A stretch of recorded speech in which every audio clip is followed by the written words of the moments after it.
Samantala, kaugnay niyan, kapiling po natin si Alex Iragsa, ang Technical Advisor ng Minor Basilica and National Shrine of Jesus Nazareno at Advisor ng Quiapo Church para sa Pista ng Itim na Nazareno. Ginoong Alex Irasga, magandang umaga po sa inyo. Happy Fiesta, kapatid. Salamat po sa inyong pagbangon na maaga at makapiling namin kay ni Cathy San Gabriel ngayong umaga na ito ng Sabado, sir.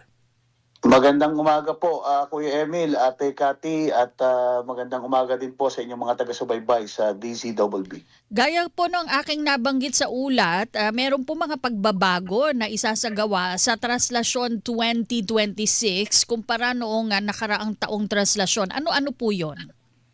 Una po, sa malaking pagbabago, hindi na po natin ito tinatawag na itim na Nazareno o Black Nazarene o Traslasyon Fiesta. Hindi na po. Ang ating pong katawagan po rito ay Fiesta ng Jesus Nazareno o Jesus Nazareno Fiesta. No? Nais po kasi nating ipaalala sa lahat ng ating pong dinadakila dito ay hindi ho yung kulay, hindi ho yung prosesyon, kung hindi yung imahe ni Jesus Nazareno. Yun po yung una. Pangalawa po, sa pagbabago, yun pong mga nakagisnan natin nung araw na napakaraming tao sa ibabaw ng andas. Nakikiusap po ngayon ng ating simbahan na sana limitado lamang sa mga nagbabantay sa dalawang gilid ang mga naroon sa ibabaw ng andas. Mangyari, ang nais po talaga natin at ito po yung ating tema, hayaan natin ang Panginoon ng tumaas at tayo naman ay bababa. So sana po, pakiusap po natin sa lahat ng deboto, sa mga mamamasan, hayaan po natin sana simula sa pag-alis nito sa grandstand hanggang makarating ng simbahan ng Quiapo, bukod tanging ang imahin lamang ang nakikita sa ibabaw ng andas at ang mga ihos na nasa gilid lamang nito, ang hayaan nating nandun sa dalawang gilid ng andas. Pangatlo pong pagbabago, sa panlabas na anyo, wala ho kayong makikitang pagbabago sa andas o yung karosa. Pero sa loob po nito, malaki ho ang pagbabago na ginawa namin. Na umaasa kami na ito ay makakatulong para mas maging maayos, mabilis ang ating posisyon. Dati po, ito, ginawa na po namin itong 4 na gulong ng forklift. At ngayon naman po, dati po, ito ay may parang timon lamang ng bangka. Ngayon ho, meron na ito talagang manibela ng parang sasakyan. Kaya kung makikita nyo ho ang loob nito, para na ho talaga itong 4-wheel drive o yung mga owner type jeepney nung araw. Makina na lamang po ang kulang. So, malaking pagbabago po itong nabanggit nyong isa na hindi na po aakyatin yung andas. Base po sa inyong pagtansya, lalo na po kahapon dahil First Friday talagang marami po ang dumagsa. Sa tingin nyo po sa araw mismo ng pista o kapistahan ng Jesus Nazareno ay ito ay matutupad? Kasi yung mga tao po, lalo na yung mga deboto, excited po sila. In fairness naman po ate sa mga deboto at mga nananampalataya, noon hong sinimulan namin ilagay ito sa glass enclosure noong 2024, overwhelming po, nagpagawa ho kami ng sarili namin field survey. Overwhelming po, nasa 90+% ho ng mga deboto at nananampalataya ang nagustuhan yung ginawang bagong andas na ito ay nakalagay sa glass enclosure. Kung napansin ho ninyo, bagamat may mga tao pa rin sa ibabaw, lalo na sa harapan, hindi na ho yan umaabot ng 100. Prior to pandemic, ate, sa maniwala kayo sa hindi, mahigit 100 kami dyan sa ibabaw na nagsisiksikan. Noong 2024, nabawasan na ho yan ng mga 40 na lamang. Pero nito noong last year, wala na hong 20 ang nasa ibabaw. At hopefully, mabawasan pa po ito sa taong ito. Kapatid, Kuya Alex, ang binabanggit nyo po sa panayam naman kahapon sa 24 oras po, ni Darlene Kai, hindi na rin papayagan ang mga deboto dito po sa Roas Boulevard, Katigbak Drive at Ayala Bridge. Pakilinaw nyo nga ho ito. Ano naman ho, parang pagbabago rin ho ito, kapatid, Kuya Alex? Opo, ang ruta po ng prosesyon walang bago. Ang bago ho ay yung management ng mga daraanan ng prosesyon. Meron ho tayong 2 tulay na isasara hanggat hindi nakakatawid ang ating imahen. Yung tulay po yun ng Ayala at tulay ng Carlos Palanca. Nakasarado po ho yan mula Enero 8 ng gabi hanggang makatawid ho ang ating imahen. Yan po yung dalawang tulay. Meron din ho tayong 3 major intersections na isasara. Yun pong intersection ng Rojas Boulevard, Katigbak Driveway at Burgos. Dati ho napupuno kaagad ng tao yan. Opo. Yan ho ay sasarhan natin ng may mga sasakyan at mga pulis at mga ihos at balangay na magbabantay para hindi ho mapasok yung intersection na yan. Gayun din, yung intersection ho ng Ayala Boulevard at Romualdez bago ho sumampa ng tulay ng Ayala. Opo.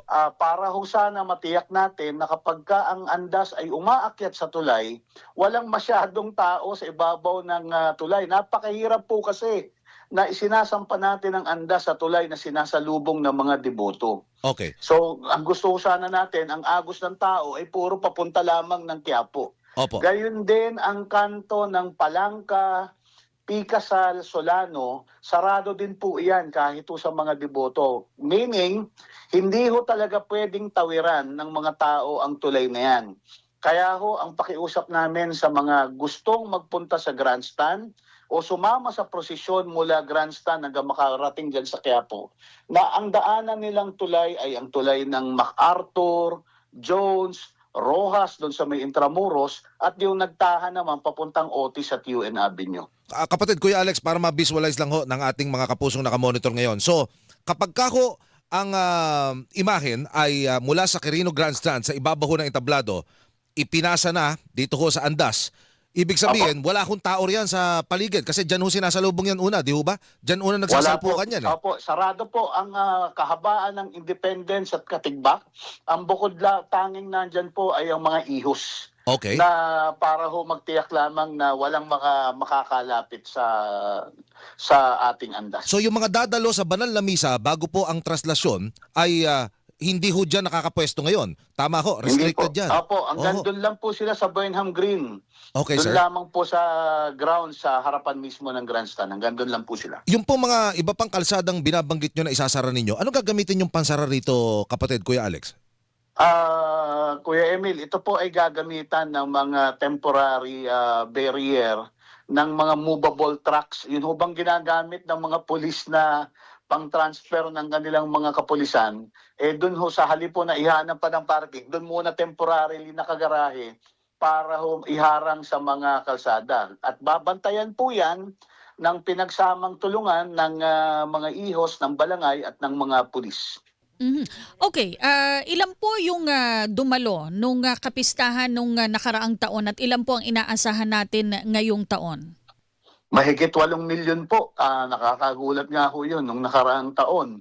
At dahil humihirap ang buhay, tumataas ang bilang ng ating mga kababayan at tila nawawalan ng pag-asa sa umiiral sa ating lipunan, nag-e-expect ho ako personally na baka madagdagan ho ito. Kasi tuwi-tuwi na na-observe ko ho yan, kapag ho may mga pagtaas ng mga nahihirapan, dumarami ho ang lumalapit sa ating mahal na senyor. Opo. Kapatid, Kuya Alex, pinapatanong lang ito ng aking cameraman na si Alvin Lacson. Dahil ho sa mga pagbabagong gagawin nyo ngayong taon, ilang oras nyo ho target na mula ho sa Quirino Grandstand, maibalik ang mahal na poon dyan ho sa Minor Basilica. Mas mabilis ba ngayon sa tingin nyo? Ang dami niyang haharangan. So mukhang ang flow nito mas mabilis. Tama ba yun, kapatid Kuya Alex? Opo, Kuya Emil. Umaasa ho ang paghahanda ng pinagtulungan ng simbahan ng Quiapo, ng Philippine National Police, ng Local Government Unit of City of Manila, at ng even ng mga pambansang ahensya ng ating pamahalaan, na naglalayon ho kami na maabot yung 2024 record na 15 hours or less. No, yun ho kasing 2025, more than 20 hours ho yun. So ito, nangangarap kami na makaabot tayo makarating tayo ng simbahan in 15 hours sa paghahanda pong ito.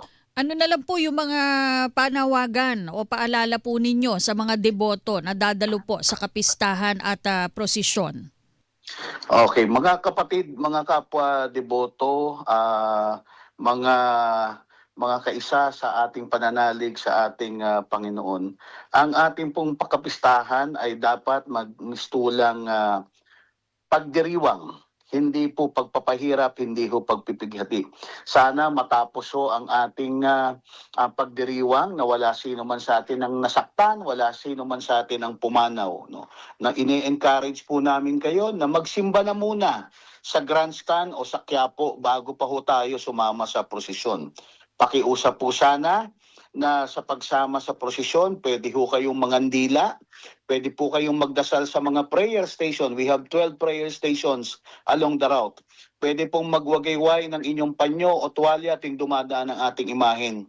Pwedeng humila ng lubid, pwedeng sumunod sa prosesyon, pero sana huwag ang sumampa sa andas, lalo na po sa bubong nito. Napakataas po niyan, pag lumundag ho kayo, sigurado hong masasaktan kayo. Sana ho, sumamba, huwag sumampa. Okay, maraming salamat po sa inyong mga paalala, Sir Alex. Have a blessed weekend and happy fiesta in advance, kapatid Kuya Alex. See you, sir. Maraming salamat po, Kuya Emil at Ate. Maraming salamat po. God bless. Happy New Year.